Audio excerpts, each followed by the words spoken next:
My name is Sandor Katz, and I call myself a fermentation revivalist. And in case anyone's not sure exactly what fermentation is, I would define it broadly as the transformative action of microorganisms.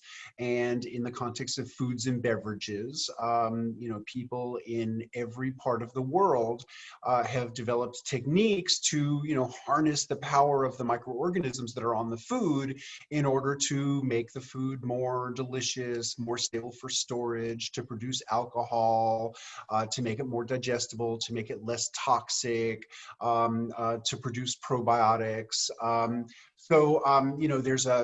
There's many different kinds of fermented foods and beverages. For the most part, they're delicious and have really compelling flavors.